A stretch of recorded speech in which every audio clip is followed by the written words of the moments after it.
porque cuando nosotros vivimos en un país como la República Dominicana, donde hay más salones que bibliotecas, donde hay más salones que casi todo, hay más salones que escuelas, hay más salones que todo, porque hay una preocupación constante sobre el pelo y sobre la imagen de la dominicanidad, de nuestra identidad a través de él.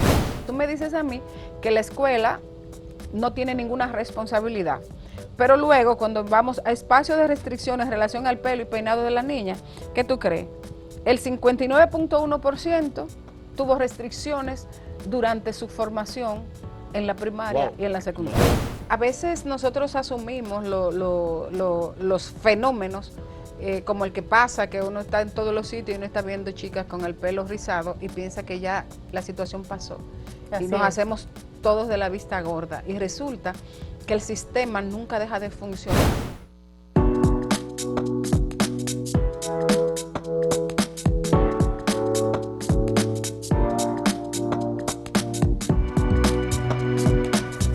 Saludos amigas, amigos, ustedes sintonizan Acento TV y este es su espacio a partir de ahora. Y hoy, como todos los jueves, aquí está la doctora Ibe Guzmán en su sección Interacción Académica, que hoy tiene una invitada que yo conozco hace unos añitos, la querida Maribel Contreras, que es poeta, narradora, documentalista y periodista. Gracias, Gustavo, por permitir este espacio donde ventilamos la academia. Y hoy vamos a descubrir una faceta nueva de Maribel, no nueva, pero resultante de su actividad creativa, y la conjunción con la actividad académica, que es la investigación. Maribel hizo, cuando cursaba su maestría, una tesis sobre la presencia del pelo afro en la plástica dominicana, y esa investigación la enriqueció también con otros apoyos visuales, y viene por ahí, yo no sé si usted lo va a decir aquí, pero después ya usted sabrá si lo dice. El pelo en la plástica dominicana. Bienvenida, Maribel, nuevamente a tu espacio de Interacción Académica. Ay, Dios mío, feliz de estar aquí, imagínate, con mi eterno profe que tanto quiero. Gracias, gracias. Y con usted, doctora, que usted no hay nada que decir. Exacto, entre nosotras ya no hay nada que decir. Exactamente. Bueno, mira, a mí siempre como que me llamaba mucho la atención el tema del pelo. Yo siempre soy muy asidua a las exposiciones. Me encantan las artes visuales, me encantan de verdad. Y yo o sea, el pelo es un tema que me interesa desde el punto de vista personal, porque he tenido la virtud, primero, de tener el pelo crespo, luego de tener toda una historia desde mi niñez relacionada con el pelo, desde la conducta en mi casa, la conducta en la escuela, la postura de mami, la postura de los profesores, de los compañeros. O sea, como que nosotros vivimos en un país donde en cada espacio alguien tiene una opinión personal sobre tu pelo, sobre tu peinado y sobre tu imagen. Es así. Entonces, cuando uno llega a la academia, entonces, bueno, al final de todo proceso investigativo, de todo proceso académico, de todo crecimiento, el que está es el individuo, es el ser humano, es como nosotros nos construimos y de alguna manera nos deconstruimos para tener una postura social, para conjugar con esa sociedad que ya tiene una postura que cree que es la correcta que debemos tener. Entonces, hice de alguna manera esa sinergia. Es la primera vez que me toca hacer una investigación de verdad, no en el sentido periodístico, sino ya en el sentido académico, con la formalidad de la academia. Y bueno, pensé en el pelo porque hasta ese momento era, y de alguna manera sigue siendo, un tema que hay todavía mucho que explorar sobre él, porque cuando nosotros vivimos en un país como la República Dominicana, donde hay más salones que bibliotecas, donde hay más salones que casi todo, hay más salones que escuelas, hay más salones que todo, porque hay una preocupación constante sobre el pelo y sobre la imagen de la dominicanidad, de nuestra identidad a través de él. Entonces, bueno, elegí ese tema, empecé a visualizar, empecé a investigar, a recordar, a recoger todos esos catálogos que tengo de tantos años y elegí trabajar con las obras de Iris Pérez, de Patutus y de mi adorado ya ido Jorge Pineda. Jorge Pineda sí tenía una postura muy frontal en relación al pelo, sus muchachos pegados a la pared con el pelo afro. Era un artista de la disidencia todo el tiempo. Proyectados a la pared, eran como un anuncio, como una guagua anunciadora. ¡Ay! Y cuando yo voy donde Jorge me dice, Maribel, es la primera vez que a mí me preguntan sobre esas figuras, que de hecho la primera se llama Afro, que ganó premio aquí, ganó premio en Valencia, se llama Afro. Y sin embargo, no había sido abordado desde ese punto de vista. ¿Por qué? Porque está tan normalizada que ni siquiera lo cuestionamos. Sí, y sigue ocurriendo, yo pensaba que eso había pasado, pero sigue ocurriendo, uno se entera de historias de niñas que en la escuela le exigen que su pelo se lo alice. Y lo que es terrible es porque a una niña es someterla a un tratamiento con esos químicos y esas cosas. Además que eso va contra su propia identidad. Es absurdo que todavía eso se mantenga. Completamente contra natura y es una especie de... Eso es inhumano. Yo hace pocos días estaba en un salón de belleza y sufrí mucho viendo a una niña que debe tener algunos 6 años con unos rolos de este tamaño en un secador donde ella no quería estar, donde se sentía incómoda, donde cada minuto reclamaba, mami, mami, y luego que la sacan de ahí, del carbón, ¿verdad? Haciendo como apoyo al carbón, del carbón, entonces a darle blower para terminarle de estirar. Que esos son unos alones extraordinarios también. El pelo. Hay un prejuicio racial en torno al pelo en la República Dominicana, que yo digo que empezó en la Hispaniola, porque en una de las primeras cartas del descubridor a la reina, y en una... todavía ni siquiera habían empezado a traer africanos al país, y él decía, describiendo a los taínos, que eran a la usanza de los de Castilla y que tenían los pelos correntíos, o sea que lo tenían lacios. Sí. Y decía inclusive, no como los africanos, porque acuérdate que estaban ya los africanos en España. No, ya los europeos estaban haciendo y deshaciendo en África. Y que de hecho los primeros africanos que traen al país no vienen de África, sino que ya hablaban castellano y ya se habían sido insertados a la vida social allá en España. Pesa mucho, recuerdo siempre la expresión de ese gran escritor boricua, Luis Rafael Sánchez, que dice que nos enseñaron a todos aquí en las Américas a tener esa devoción por la madre patria y a esconder a tía África. Si lo africano es como, bueno, eso está ahí como un dato, pero como que no nos identificamos, algo que está tan presente en nosotros, desde nuestra piel, pelo, costumbre, una serie de cosas, el ritmo, pero como que queremos negar esa parte. Bueno, eso es una verdad. Lo que pasa es que cuando alguien se pone una careta, más se nota lo que quiere ocultar. Claro. Exacto. Entonces, en el caso, por ejemplo, de la República Dominicana, ¿cómo ocultar quiénes somos?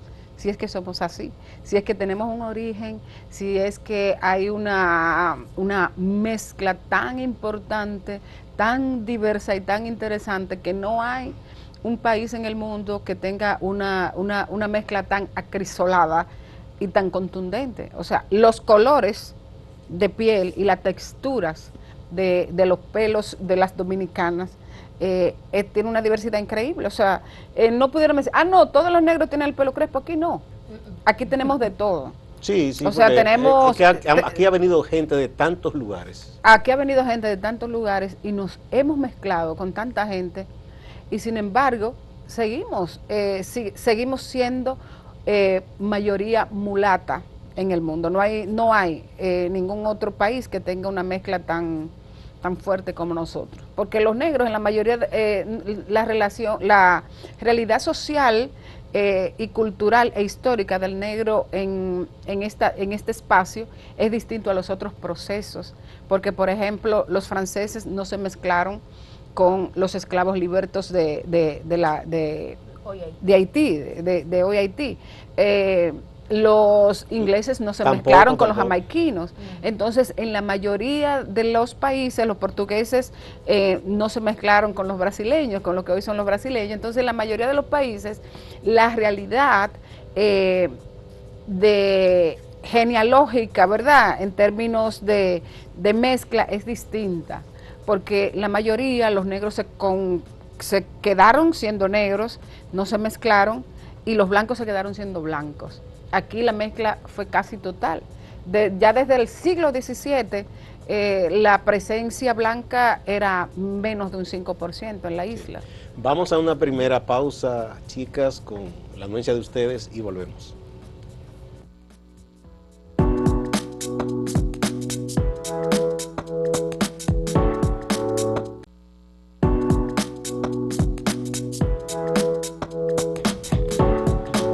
Continuamos con interacción académica. Doctora. Conversamos con Maribel Contreras sobre el pelo en la plástica dominicana, y a mí me gustaría que ella compartiera con nosotros un hallazgo muy reciente, que en una investigación para un artículo que hizo, donde le preguntaba a las egresadas del sistema público de la educación dominicana cómo había sido su transición de dejarse el pelo afro, el pelo natural, o peinarlo, ¿no? ¿Cómo fue ese, por qué se peinaba en la escuela media y primaria, y cuando llegan a la universidad empieza el pelo a florecer? Entonces Maribel tenía la inquietud de si eso ya venía desde la secundaria, o si era la universidad la que propiciaba esa liberación.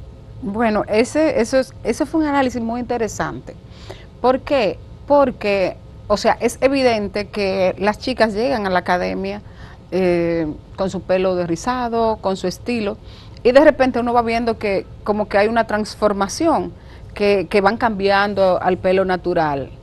Pero pudiera pensarse que hay una relación, y yo creo que sí existe, tú mismo comentabas, Gustavo, ahorita, del tema de las niñas. O sea, ¿qué tanto nosotros recibimos esa presión social en torno a nuestro pelo en la niñez, en la casa, en la escuela, en la parte ya del sector, ¿verdad?, que es en la escuela, pero no, porque yo hablo de la escuela como ya del sistema formal de educación. No existe, hay que decirlo, no existe ninguna apuntalamiento, ¿verdad?, de educación, de que los estudiantes tienen que tener esta o aquella imagen. Eso no está escrito, pero hay es algo no escrito, profesores y directores que se les ocurre pero esa cosa. Al no estar escrito, ni a favor ni en contra, se deja la interpretación de cada quien, de que haga lo que cree dentro del contexto en que lo cree. Entonces, eso sí que es un problema. Puedo dar unos datos de la investigación, claro, ¿verdad? Claro. Aquí tenemos tipo de pelo de estudiantes, de una población de más del 40% de la población. ¿Tú le hiciste la investigación en el ámbito nacional o te enfocaste en...? Me enfoqué en la academia. Exacto. Ah, bueno, a partir de la academia. Sí. Bueno, viene gente de todas partes. Exacto. Entonces, oye los datos, ¿con qué tipo de pelo tú te identificas? O sea, ¿qué tipo de pelo tú tienes? Lacio, menos de un 5%, pero rizado, el 56%, crespo, el 11%, y laciado, o sea, procesado, el 15%. Así empezamos. Esas son las preferencias de estilo de pelo. Ok, el 56% prefiere el rizado. Luego, el 11% prefiere el crespo. Luego, una pregunta interesante es, los espacios de formación deben servir para reafirmar la identidad a través del pelo. El 70%, el 70.5% del universo dice que sí, que en gran medida. El 13% dicen que en muy poca medida, y el 15% dice que no tiene ninguna, o sea, como que el sistema educativo no tiene ninguna responsabilidad. Sin embargo, cuando vamos al sistema de restricciones, a cómo se manifestó en ellos como estudiantes del sistema primario y secundario, espacio de restricciones en relación al pelo y peinado de las niñas. Ok, tú me dices a mí que la escuela no tiene ninguna responsabilidad, pero luego cuando vamos a espacio de restricciones en relación al pelo y peinado de las niñas, ¿qué tú crees? El 59.1% tuvo restricciones durante su formación en la primaria y en la secundaria. Más de la mitad. Sí. Entonces, 59.1 en los centros de educación pública, pero no se queda ahí. El 31.8% tuvo restricciones en las escuelas privadas. Casi un 90%. Casi un 90%, o sea. De las niñas dominicanas se le hace una restricción del peinado cuando tienen el pelo rizo. Exactamente. Entonces nosotros nos vamos moviendo y esas personas, ¿verdad?, que asumieron que se sentían muy bien teniendo el pelo Glaseado. No, que su preferencia es el pelo crespo. Natural, la mayoría al final no se atreve a llevarlo como desea, aún teniendo la conciencia. Y ya estando en la academia. Aunque muchas cambian, al final... Eso dice mucho de la presión social al que hay. final sigue habiendo una presión. Aún en la educación superior. Aún en la educación superior, que ya no tiene que ver con la academia, porque en las academias superiores no hay restricciones, o sea, no tienen uniforme, no hay un estilo de peinado, no hay nada que estipule eso, pero sigue habiendo una presión social. Por ejemplo, yo tengo el pelo así, como yo lo tengo ahora, pero generalmente yo tengo un afro. Entonces, una manera de manifestar la indisposición mental y visual con el afro es que ahora yo me encuentro mucha gente que me dice, mira, así sí. O sea, que te están desaprobando lo otro. Exactamente. Y yo me asombro el derecho que se arroga la gente, porque eso es un atropello, eso inmiscuirte con como cada quien quiere llevar el pelo, ¿qué es eso? Sí. Es una presión demasiado grande, que se expresa de una manera tan sublime, que yo muchas veces la gente me dice, ay, porque yo cuento mi historia con mami, o sea, a mami le daba calor verme. Entonces a la gente como que te ve y le da como algo, le da como algo superior que no tiene la manera de identificarlo, ni siquiera de tener conciencia de que está ejerciendo una violencia y un prejuicio. Y colega, el colmo fue que un invitado, yo estaba en un programa con ella, se atrevió a decirle, ¿y por qué usted no se usa el pelo de tal forma? Ella es muy decente y muy buena, y le respondió muy suave. Yo le hubiese mandado el carajo y hasta suspendo la entrevista. Por supuesto. Una cosa tremenda esa. Sí, o sea, ¿con qué derecho usted cuestiona al otro? Sí. Sospecho que también esas muchachas que están en la academia y que sienten esa presión, también piensan en lo otro, el mercado laboral. Todavía aquí, con el subterfugio de buena presencia, eso es un eufemismo. Exacto, para imponer la discriminación y la exclusión. Así porque mismo. ¿qué es buena presencia? Exacto. Eso queda a la libre interpretación. Digo, no es tan libre, ellos saben bien lo que están poniendo. Bueno, para ir de nuevo a los datos, ¿cuántas veces tuviste problemas en centros educativos por querer usar el pelo rizado? El 27% tuvo problemas en la escuela. Lo sacaban del curso, la botaban del curso, y eso es algo que todavía inclusive suele pasar. Sí, uno se entera. Que todavía suele pasar. Entonces me encanta esta parte porque acuérdense de la dicotomía que hay entre aquellos que el 59% puntos por ciento prefería el pelo lacio, perdón, el pelo crespo y el pelo rizado. La realidad, ¿qué tipo de peinado usas? El 18%, lacio natural, ese está bien. El 36.4% de esos que dijeron, de esas que dijeron que preferían el pelo rizado, ahora, ¿cuál es el uso que le dan? 36.4% laciado.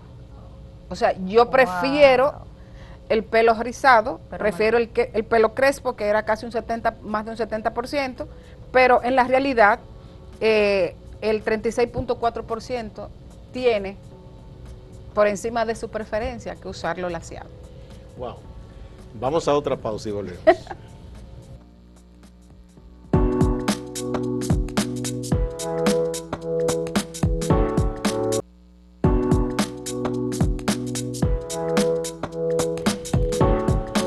Continuamos con interacción académica con Ibe Guzmán y Maribel Contreras. ¿Qué tanto has visto, Maribel, que existe en la sociedad dominicana, en los entornos laborales, académicos, en la vida cotidiana, que todavía llevar el pelo rizo natural es un acto de rebeldía? Bueno, yo creo que yo no diría que de rebeldía, ahora mismo de valentía. Es un acto de valentía porque el sistema, ¿verdad? La gente ya trabaja en el gobierno y en algunas instituciones privadas y públicas con el pelo más o menos rizado, pero tú sabes que tiene que ser con orden. Exacto. O sea, sí. Hay un orden y unos ciertos niveles de tolerancia. Exacto. Y te digo la verdad, usar el pelo lacio es una de las primeras necesidades que tiene o que le impone la sociedad a una niña de 5 años que la estén llevando a pasarle el blower, que la estén llevando a durar 2 horas en un salón, primero con rolo y después con blower. Es una violencia, porque tú le estás metiendo en un horno como si ella fuera un pan. Y que está, eso es una agresión física incluso, además de todo lo psicológico. Es una agresión física, es una agresión psicológica, sí. Y es una marca a esa edad. Fíjate que dicen que nosotros somos lo que nos pasa o lo que nos hacen o lo que vivimos desde los 1 a los 7 años. O sea, yo me estoy formando para mi vida entera y antes de los 7 años tú me estás torturando diciéndome que tengo un problema con mi pelo y que yo tengo que someterme a una tortura de esa naturaleza para poder encajar. Lo primero es que un niño o niña va a decir, pero yo soy del grupo de lo que no tengo belleza o por qué yo no tengo el pelo como fulano, fulana, o sea, eso es terrible, o sea, es obligando a negarse. Y también que esa limitación no únicamente que la llevan al salón a torturar una vez por semana, sino lo que implica durante la semana. Esa niña no se puede mojar el pelo, no puede sudar, no puede, o sea, es vivir a expensas del laciado, no vivir siempre a la sombra del laciado para que ese pelo no se te vaya a dañar. ¿Esa investigación será un libro? ¿Qué tú vas a hacer? No, esa investigación va a ser publicada. Se dio dentro del contexto de formación que estoy viviendo en este momento. Me estoy doctorando. Oh, bien, bien. Eso es como una tesis, ¿no? Sí, pero no es tesis final. Lo que pasa es que realmente un doctorado es una formación intensiva en investigación. Es como el secador de la niña. Es como el secador de la niña. Ay, qué símil, uno está ahí. Qué símil tan terrible tú has hecho. Bueno, el que está haciendo un doctorado no vuelve a dormir jamás. No vuelve a dormir jamás con todos los ojos. Digo porque me luce muy interesante para fines de que se divulgue, ¿no? Hay una intención, ¿verdad? Sí. La profesora Flor Fortuna, que fue la maestra que me condujo. ¿El doctorado tuyo es en? En Ciencias Sociales y Culturales del Caribe. Ah, muy bien. Qué bueno. Entonces, la doctora Fortuna, Flor Fortuna, que fue la que, para cuya materia yo hice ese trabajo, le gustó mucho y creo que ella lo va a publicar en una revista precisamente del área de educación. Qué bien, qué bien. Porque a veces nosotros asumimos los fenómenos como el que pasa, que uno está en todos los sitios y uno está viendo chicas con el pelo rizado y piensa que ya la situación pasó. Así y nos es. hacemos todos de la vista gorda. Y resulta que el sistema nunca deja de funcionar. Y que mientras tú te duermes pensando que ya superaste algo, el sistema está trabajando para devolverle a su idea de Es decir, normalidad. en tu el caso, proceso. tú eres una profesional de la comunicación, ya conocida, incluso está en televisión, radio. Entonces, no es lo común. O sea, tú eres una persona que socialmente has trascendido ya. Entonces, pero estoy seguro que quizá en principio, hasta en algunos medios, te querían presionar para que cambiara tu forma de usar el pelo. En algún momento accedí, porque usted se acuerda, profe, usted que era mi profe, que yo iba a la universidad ya en los 1970, yo tenía un pajón, o sea, yo nunca cejé, y una vez yo tuve un lío con mami, porque a mami le daba calor verme el pelo.